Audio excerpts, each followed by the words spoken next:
en misant sur leur talent, parce qu'ils en ont du talent, et en les aidant justement à épanouir leur talent. Et ça, c'est très important. C'est quelque chose de vraiment de fondamental. Si vous voulez, on ne peut pas aujourd'hui, on ne peut pas les aider si on ne commence pas par miser sur leur talent. On a des tas d'ados, ils sont convaincus qu'ils sont nuls, ils sont convaincus qu'ils ne savent rien faire, alors qu'ils ont plein de talents. Seulement, comme ça ne rentre pas bien dans les grilles, si vous voulez, et que ce n'est pas reconnu comme des valeurs modernes et positives, eh bien, ils ont l'impression d'être nuls. Comme cette jeune fille qu'une maman m'avait amenée, qui était une jolie petite jeune fille avec plein de bijoux. Elle avait des boucles d'oreilles magnifiques, elle avait des colliers, des bracelets, elle tintinabulait de partout. Super. Alors elle faisait la tête aussi parce qu'elle ne voulait pas du tout venir voir un psy. Elle regardait ses chaussures, elle ne voulait pas me regarder, et il y avait la maman. Et la maman me disait, je vous ai amené, voilà, je ne sais pas comment on l'appellerait, Margot, parce qu'elle est en train de complètement rater sa filière d'aide aux personnes. Et là, j'entends grommeler. Je dis, Margot, peut-être que tu as quelque chose à dire. Il lève le nez et dit, j'aime pas les vieux. La mère, arrête de parler mal au docteur. Prends ça dans la tête. D'accord ? Et là, je vais apprendre qu'en fait, Margot fabrique tous les jolis bijoux qu'elle a. C'est elle qui fabrique tous ces bijoux. Et on va la mettre dans une filière d'aide aux personnes. Pourquoi? Parce qu'elle a complètement raté sa scolarité normale. Et donc, par défaut, et non pas par choix, on va la mettre employée d'un EHPAD où elle va sadiser des vieux. Ah non, attends. Évidemment, elle n'a pas envie de faire ça, elle n'aime pas les vieux. Donc qu'est-ce qu'elle va faire à l'heure de la soupe à 6 heures? Il y a le bol, il y a la louche. Elle va leur mettre 2 louches de soupe. Elle va prendre le beurre, vous savez, dans le petit papier, elle va mettre le beurre direct dedans. Les 2 biscottes dans le sachet broyés avec la main. Répondu, allez mamie, elle touille, elle démerde-toi. Et l'autre, elle va s'en mettre partout. Ah oui, sadisé. Donc, ça rend malheureuse la personne âgée qui est maltraitée, et ça rend malheureuse de toute façon l'employé qui n'est pas du tout à sa place, qui n'a pas du tout envie de faire ce travail, et qui du coup se comporte d'une manière inhumaine. Alors qu'à côté de ça, c'est une brave jeune fille, et qui ne se rend pas compte qu'elle est en train de faire du mal à cette pauvre vieille. Vous comprenez le problème?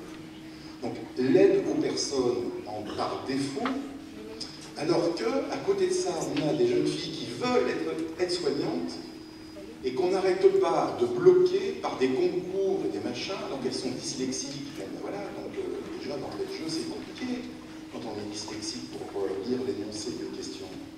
On leur demande des questions, je vous le donne. Veut être aide-soignante, c'est son métier, c'est le métier de sa vocation, parce qu'elle aime bien les vieux. Demande, qu'est-ce que vous pensez des élections départementales? Elle ne sait pas ce que c'est. Elle ne sait pas à quoi ça sert.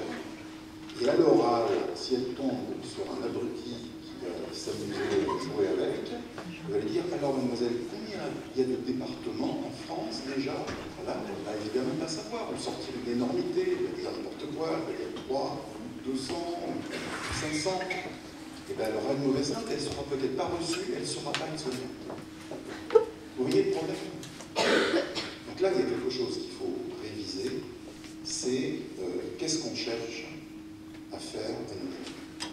Si on veut vraiment les ouvrir au monde et les aider et les soutenir, alors prenons conscience des travers de notre société, des avancées considérables, parce que c'est vrai que c'est bien, Facebook, l'Internet, les ordi, ça c'est très utile, dès lors qu'on l'utilise comme outil,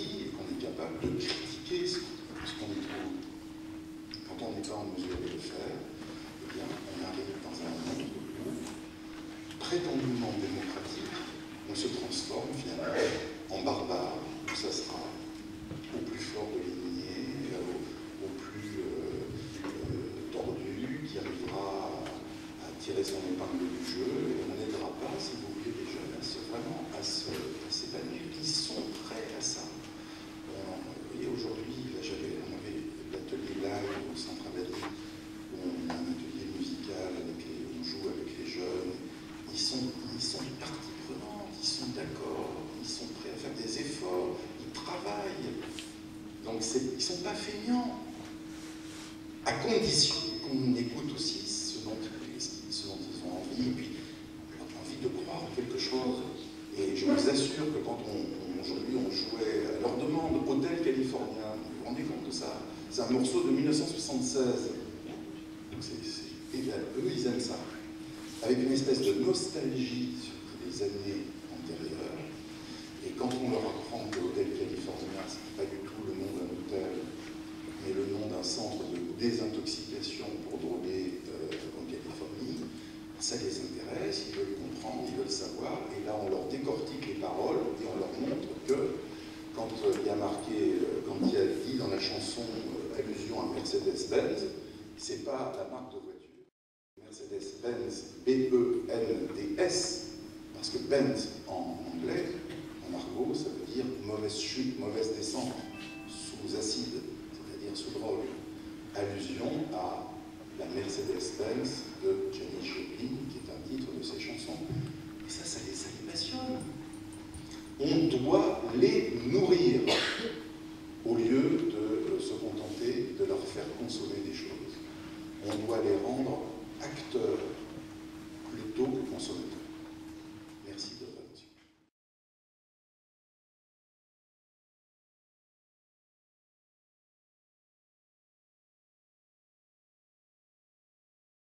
Et quand on n'est pas capable de la contenir, de la gérer. Et les ados adorent quand on leur fait fabriquer du pain, etc. Ils aiment mettre la main à la pâte, voyez-vous, au sens propre du terme, ils sont prêts à apprendre des trucs.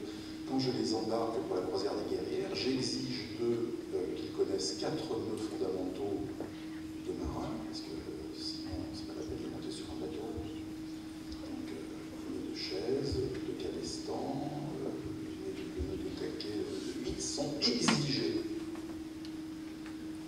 Et je les interroge, nuit et jour, fais voir, ils ont un mètre de bout chacun, ils doivent faire des nœuds à la demande. Mais ils en font de temps en temps, ils disent, Monsieur Pommeau, je dois faire un nœud. Ils ne demandent que ça. Du moment qu'on les valorise et qu'on leur fait vraiment utiliser le truc.